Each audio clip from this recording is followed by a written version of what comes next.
Mga kababayan, huwag nyo nang hanapin ang mga pulis sa presinto sapagkat kami ay nasa inyo ng mga telepono. Dial 911, darating kami sa loob ng 5 minuto.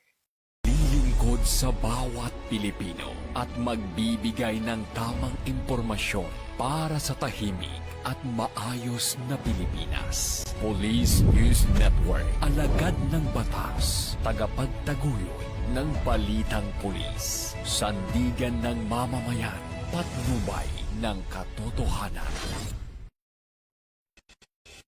La Campo Crame, maghahatid ng pinakahuling kaganapan at nagbabagang balita. Ito ang PNN Police News Network.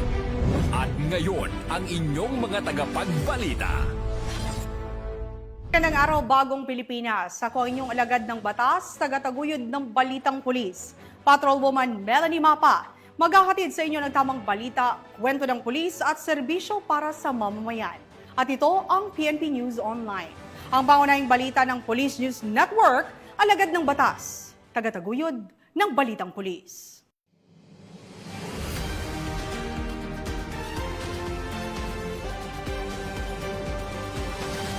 Narito ang mga balitang dapat niyong abangan. Tinatayang 700,000 pisong halaga ng tanim na marijuana, sinira sa malawakang operasyon sa Lanao del Sur. Babae sa Tuguegarao City, arestado ng PNP-ACG dahil sa pagpapakalat ng pribadong larawan at video ng magkasintahan sa social media.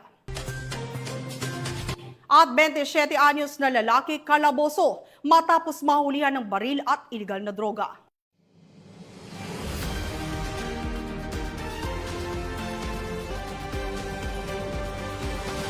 Narito ang mga balitang hatid ng ating PNN correspondents mula sa iba't ibang panig ng bansa.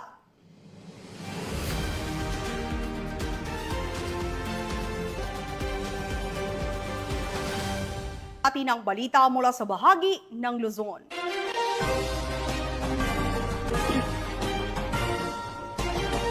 Timbog ng Regional Anti-Cybercrime Unit 2 ang isang babae sa Tuguegarao City, Cagayan dahil sa pagpapakalat nito ng mga pribadong larawan at video ng magkasintahan sa social media. Nakatutok dyan si Patrolwoman Mary Grace Artizuela. Arestado ang isang 39 anyos na babae matapos nitong ipakalat ang mga pribadong larawan at video ng magkasintahan sa social media gamit ang nakuhang akses mula sa nawawalang cellphone ng biktima. Batay sa investigasyon, ginamit ng suspect ang Facebook account ng biktima para ipakalat ang mga pribadong larawan at video ng magkasintahan.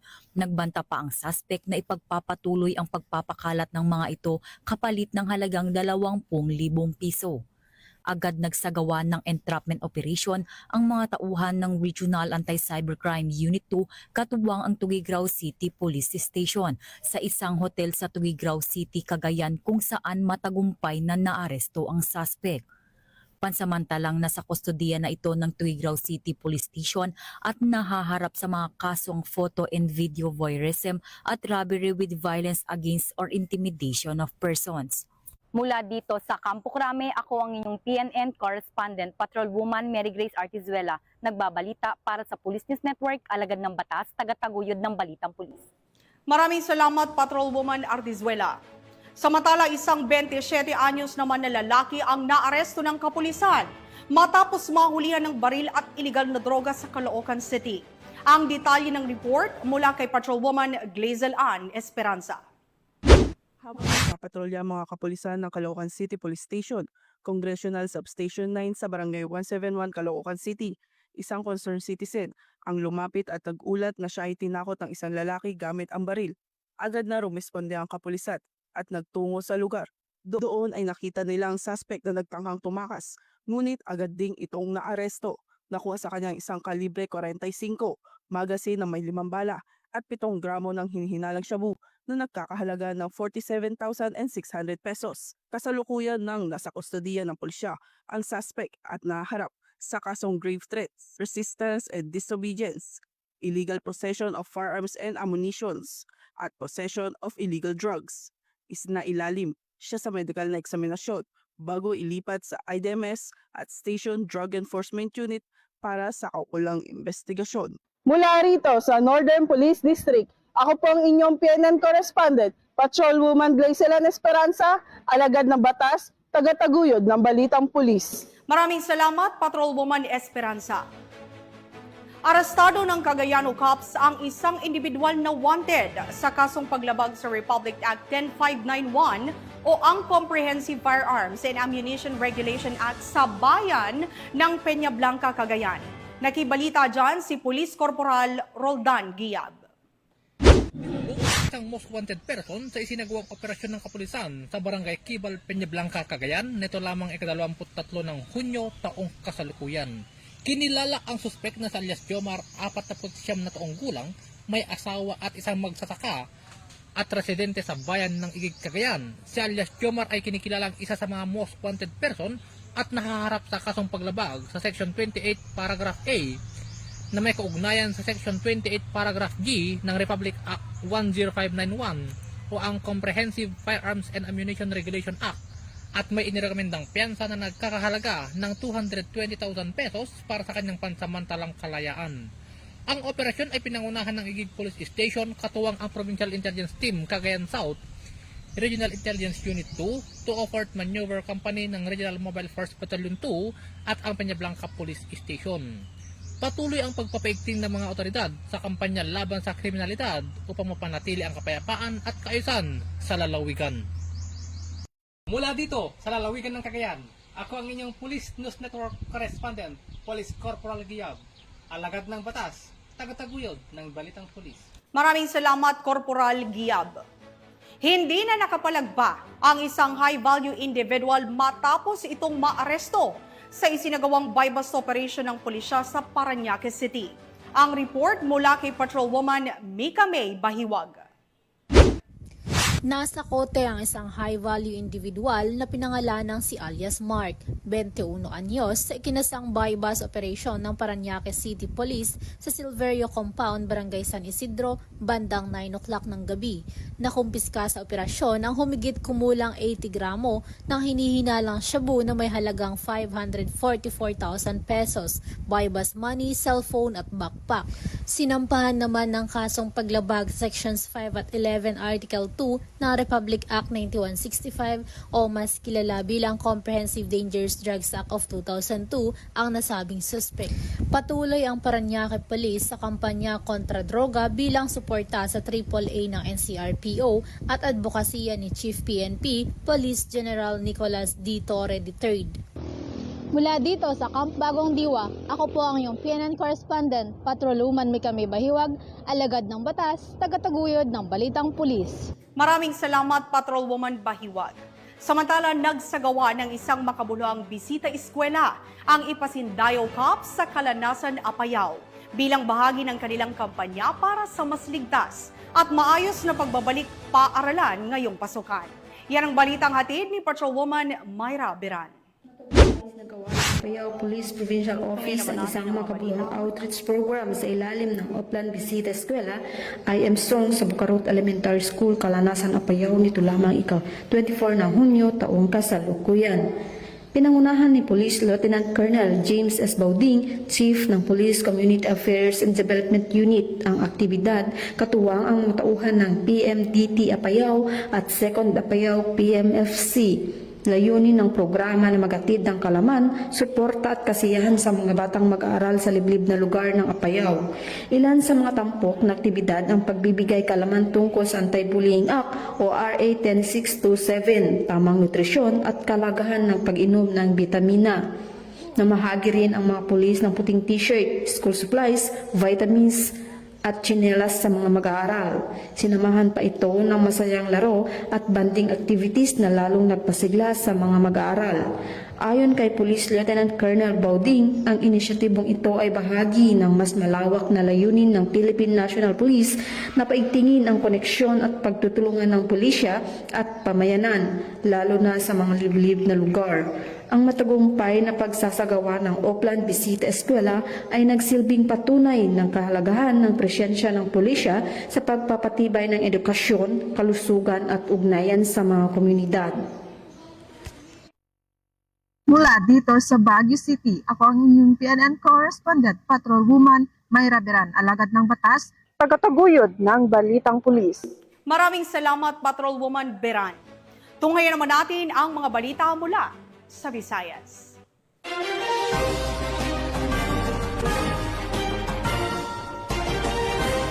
Walang kawala sa batas ang isang babae matapos itong mahuli sa ikinasang buy-bust operation ng mga otoridad sa probinsya ng Guimaras. Yan ang tinutukang balita ni Patrolwoman Julibel Alvior. Sa patuloy na kampanya kontra iligal na droga, isang babaeng itinuturing na street-level individual ang nasakote ng mga kapulisan sa isinagawang buy-bust operation sa Barangay Santo Rosario, Buenavista, Guimaras, nito lamang 23 ng Hunyo taong kasalukuyan. Ang operasyon ay pinangunahan ng Provincial Drug Enforcement Unit ng Guimaras, katuwang ang Provincial Intelligence Unit, Buenavista Station Drug Enforcement Group at Guimaras Provincial Mobile Force Platoon. Kinilala ang suspect sa alias na Bebe, 22 anyos, at residente ng Purok Balok-Balok, Barangay Navalas, Buenavista, Guimaras. Ayon sa pulisya, matagal na itong minamanmanan dahil sa umano'y pagkakasangkot sa bentahan ng iligal na droga sa lugar. Na-recover mula sa suspect ang isang sachet ng hinihinalang shabu bilang buy-bust item at ang 500 pesos na marked money. Bukod pa rito, nakumpiska rin ang humigit kumulang 5 gramo pa ng iligal na droga na may halagang tinatayang 35,000 pesos sa street value. Naharap ngayon ng arestado sa kasong paglabag sa Section 5 at 11 ng Article 2 ng Republic Act 9165 o ang Comprehensive Dangerous Drugs Act of 2002. Ang pagkakahuli ng Guimaras PNP sa suspect ay isang hakbang patungo sa mas ligtas na kinabukasan para sa mga mamamayan dahil sa bagong Pilipinas ang gusto ng pulis. Ligtas ka. Mula dito sa Western Visayas, ako ang inyong Police News Network correspondent, Patrolwoman Julibel Alvior, alagad ng batas, tagataguyod ng Balitang Pulis. Maraming salamat, Patrolwoman Alvior. Samantala, upang higit pang mapabuti ang crime prevention at response capabilities ng kapulisan sa lungsod ng Cebu, pinagkalooban ng karagdagang advanced motorcycles ang Cebu City Police Office na ipinamahagi ng Police Regional Office 7 na pinangunahan ni Police Brigadier General Rodrigo Maranan, ang Regional Director ng Pro 7. Patrolwoman Annalyn Canoog sa report. Matagumpay na isinagawa ng Cebu City Police Office sa pangunguna ni Police Colonel Enrico E. Figueroa, Acting City Director, ang pagtanggap ng karagdagang mobility assets na bahagi ng kanilang pagpapaigting sa kakayahan ng kapulisan sa crime prevention at rapid response sa lungsod ng Cebu nito lamang 23 ng Hunyo sa taong kasalukuyan. Ginanap ang turnover ceremony sa Police Regional Office 7, Camp Serias Mea Senior, Cebu City, kung saan opisyal pinagkaloob ng Police Regional Office 7 ang dalawang karagdagang motorsiklo sa Cebu City Police Office. Pinangunahan ni Police Brigadier General Rodrigo A. Maranan, Regional Director ng Pro 7, ang nasabing pamamahagi ng kagamitan. Kabilang din sa mga pinagkaloob kamakailan ng Pro 7 ay ang 15 advanced Honda motorcycles na may 150cc engine capacity na particular inilaan para sa Tactical Motorcycle Riding Unit ng Cebu City Mobile Force Company. Layunin ng mga makabagong motorsiklong ito na mas mapabilis ang response time ng mga partiba at mas mapaigting ang presensya ng kapulisan sa mga komunidad, lalo na sa mga lugar na hindi madaling maabot ng malalaking sasakyan. Nagpahayag ng taos-pusong pasasalamat si Police Colonel Figueroa sa supporte binigay ng Police Regional Office 7. Binigang diin niya ang malaking ambag ng mga bagong mobility assets sa pagpapatibay ng operasyon ng Cebu City Police Office laban sa kriminalidad at sa mas epektibong pagtugon sa pangangailangan ng komunidad. Ang programang ito ay bahagi ng patuloy na inisyatibo ng Philippine National Police sa modernisasyon ng kagamitan at pagpapaunlad ng kakayahan ng mga unit ito upang masigurong ligtas at mapayapa ang bawat pamayanan. Mula dito sa Cebu City, ako ang iyong PNN correspondent, Patrolwoman Annalyn N. Canoog, alagad ng batas, tagataguyod ng Balitang Pulis. Maraming salamat, Patrolwoman Canoog. At narito naman ang mga balita mula sa bahagi ng Mindanao.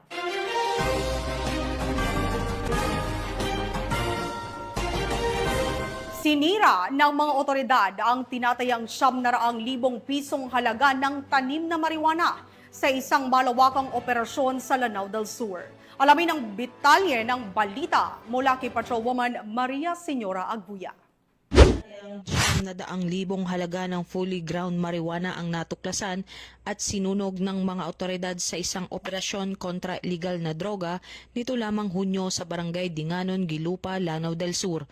pinangunahan ni Police Lieutenant Colonel Allen M. Alcido ng Lanao del Sur PNP ang operasyon, katuwang ang iba't ibang unit ng pulisya. Nasabat sa taniman ang humigit kumulang 500 tanim ng marijuana sa 2,000 metro kwadradong lupain. Naabutan sa lugar ang sospek at mga kasamahan nito na natutulog. Habang isinasagawa ang pagsunog, isang putok ng baril ang narinig sa katimugang bahagi. Nagsagawa ng clearing operation ang otoridad, ngunit hindi naabutan ang pinaghihinalaang bantay ng taniman. Nagpaabot ng papuri si Police Colonel Cesar P. Kabuhat, Provincial Director ng Lanao del Sur PPO, sa matagumpay na operasyon bilang patunay ng determinasyon ng pulisya laban sa iligal na droga. Mula rito sa rehiyon ng Bangsamoro, ako ang inyong Police News Network Correspondent, Patrolwoman Maria Señora Agbuya, alagad ng batas, tagataguyod ng Balitang Pulis. Maraming salamat, Patrolwoman Agbuya. At para sa ating huling balita, dahil sa walang humpay na anti-illegal drug operation ng pambansang pulisya, nasa kote ang 3 individual sa isinagawang buy-bust operation sa Davao City. Magbabalita dyan si Patrolwoman Queenie Babes Arendain. Arestado ang 3 individual sa patunay kinasang drug buy-bust operation sa Barangay Talumo proper, Davao City. Nito lamang 25 ng Hunyo taong kasalukuyan. Kinilala ni Police Major Harold S. Untalan, Station Commander ng Baliok Police Station, ang mga suspect na sina alias Carl, 34 taong gulang, alias Angeli, 27 taong gulang, at alias Mer, 56 taong gulang, na pawang mga residente ng nasabing lugar. Ayon kay Police Major Untalan, naresto ang suspect sa pakipagtulungan ng mga personahe ng Baliok Police Station at sa koordinasyon ng Philippine Drug Enforcement Agency 11. Dagdag pa ni Police Major Untalan, na-recover mula sa suspect ang tinatayang nasa 20.74 gramo ng hinalang shabu na may halagang 141,032 pesos, kasabang ibang mga drug paraphernalia at buy-bust money na ginamit sa operasyon. Kasalukuyang nasa kustodiya ang suspect upang dumaan sa tamang disposisyon at maharap sa kasong paglabag sa RA 9165 o Comprehensive Dangerous Drugs Act of 2002. Samantala, ang laban kontra kriminalidad ay patuloy na pinapaigting ng Police Regional Office 11 sa pamumuno ni Regional Director Police Brigadier General Joseph R. Argiles, alinsunod sa kampanya ng Bagong Pilipinas na panatilihin ang kapayapaan at kaayusan tungo sa pagsulong ng bansa. Mula dito sa Police Regional Office 11, ako yung PNN Correspondent, Patrolwoman Queenie Babes Arendain, alagad ng batas, tagataguyod ng Balitang Pulis. Maraming salamat, Patrolwoman Arendain. At yan ang mga balitang nakalap ng ating PNN correspondents mula Luzon, Visayas at Mindanao. Sa ngalan ng pamunuan ng Philippine National Police, sa pangunguna ni PNP Chief Police General Nicolas Torre III at sa pamumuno ni President Ferdinand Bongbong Marcos Jr., kami ay maglilingkod sa bawat Pilipino at magbibigay ng tama at balanseng balita dahil dito sa bagong Pilipinas, ang gusto ng pulis, ligtas ka. At bilang bahagi ng mas pinabilis at pinalawak na emergency response system, muli naming ipinapaalala ang panawagan ni Chief PNP na huwag nyo nang hanapin ang mga pulis sa mga presinto sapagkat sila ay nasa inyo ng mga telepono. Dial 911, darating sila sa loob ng 5 minuto. Ang 911 ay bukas 24/7, maaring tawagan kahit walang load at handang tumugon sa anumang uri ng emergency. Ipagbigay alam sa inyong pamilya, kaibigan at komunidad. Sa panahon ng pangangailangan, 911 ang inyong katuwang. Mula rito sa tanggapan ng tagapag-ugnay ng Pambansang Pulisya, ako ang inyong alagad ng batas, tagataguyod ng Balitang Pulis. Patrolwoman Melanie Mapa, maghahatid ng tamang balita, kwento ng pulis at serbisyo para sa mamamayan. At ito ang PNP News Online, ang pangunahing balita ng Police News Network.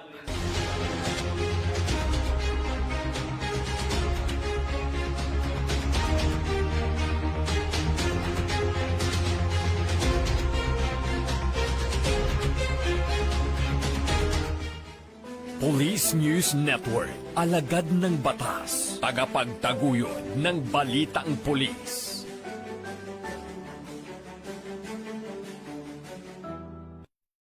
Mga kababayan, huwag nyo nang hanapin ang mga pulis sa presinto sapagkat kami ay nasa inyo ng mga telepono. Dial 911, darating kami sa loob ng 5 minuto.